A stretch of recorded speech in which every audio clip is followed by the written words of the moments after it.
What is going on, guys? Welcome back to Blab. I appreciate you stopping by. And without further ado, let's blab.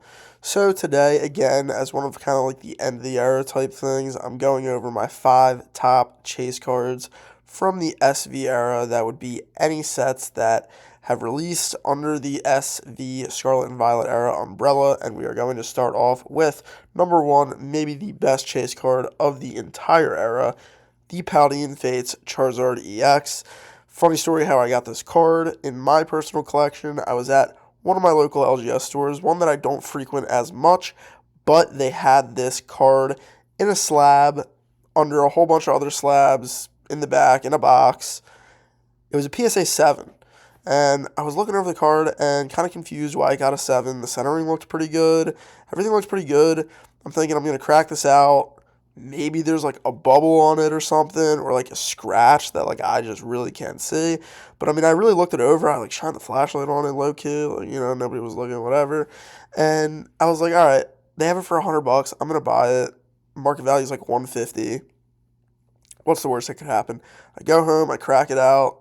I look it over again. Everything looks fine. So eventually, I made it back to the store, and I'm not one to like beat around the bush. I was, I'm giving them business, whatever. And I told them, I bought that Charizard EX Obsidian Flames, PSA 7, and I cracked it out, and, now it's in my binder, and it's great. I love that card. And, I was just, I was, I was thanking them for it, thank you, whatever.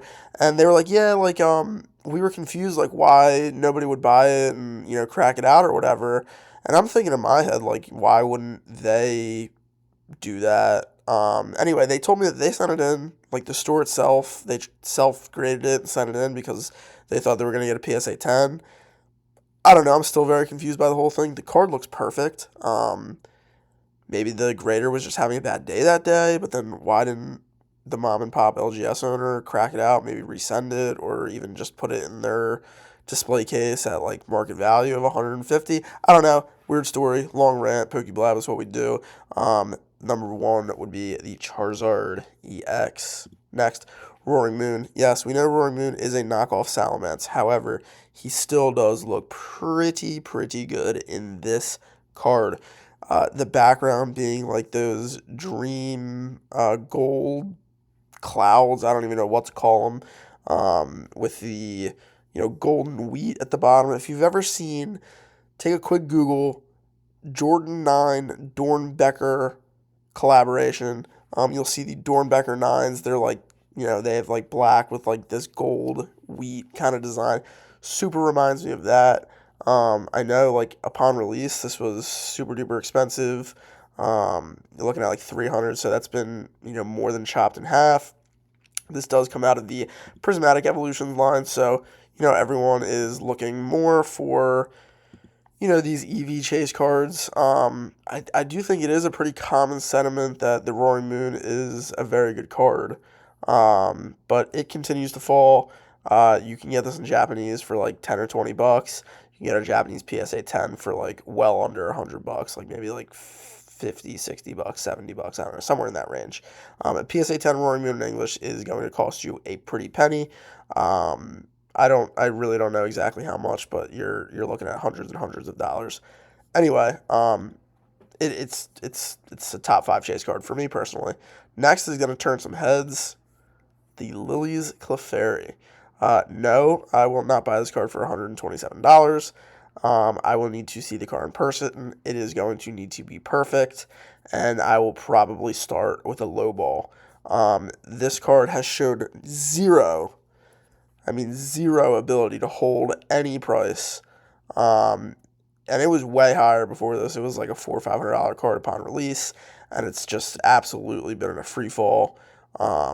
This is, guys, people will be like, oh, this is like establishment. It's like establishing. It's like 125 to 130. It's like, guys, this like 1 month is not establishing a price. This is certainly in a free fall. Super new card, but really a very good card. Lily is one of the best trainers. Clefairy is good enough. I do like the kind of park scene. I don't know. Looks like some shadows from trees and stuff. I just think it's a pretty good card. Next, we're going back to Paldean Fates, the Bubble Mew. You know, I will say I have kind of said I don't love this card, and it is true. I don't love this card. There's just not a ton of detail. However, Mew is so iconic that it kind of just has to be in this top five. It just has to be. If you look at like all of the, I have every single setup. If you look at the number one chase cards for all these sets, I mean, yeah, I guess some people like the Magic card, but who's paying 250, 300 for that? Not me. If you look at everything, like there's just like not a lot of $150 plus chase cards. There again, like Charizard's probably not even a top 10 Charizard in my opinion. But there's a handful of them that don't even have like a $50+ chase card, right? So we have like 150, like let's say $100 plus chase card.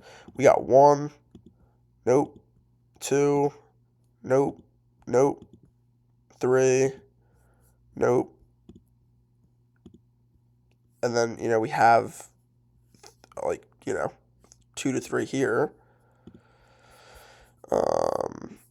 Then we kind of just get crazy. But like in the first 10 plus sets, you really don't have a lot. You don't have a lot of these chase cards.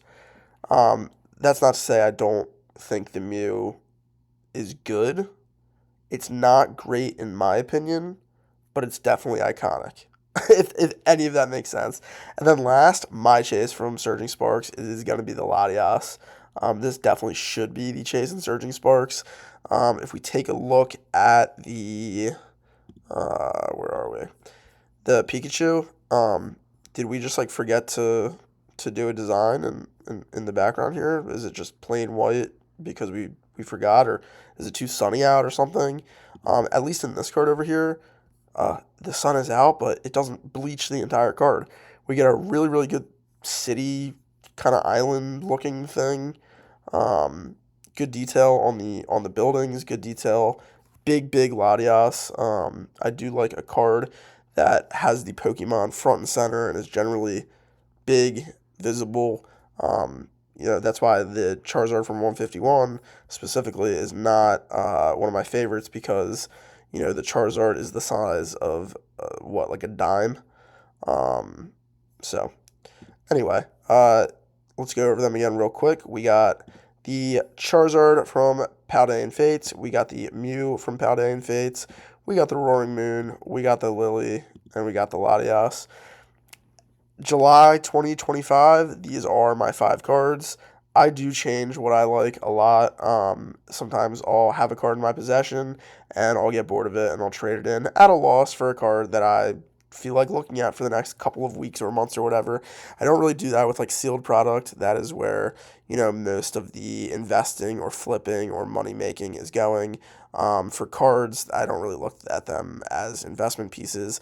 And generally for these like super high end chase cards, I'm not buying them. Like I'm just not buying them. Check out my best cards under $50. I'm more likely to buy like 2, 3, 5, 7 copies of a $25 card or a $40 card than like have a copy or two of the Lily or even like a Latias or something. That's all for now. We'll probably be uploading, more content about the end of the era, different cards that we like, and just kind of saying farewell to Scarlet and Violet. If you made it to the end, let me know. Leave me a comment.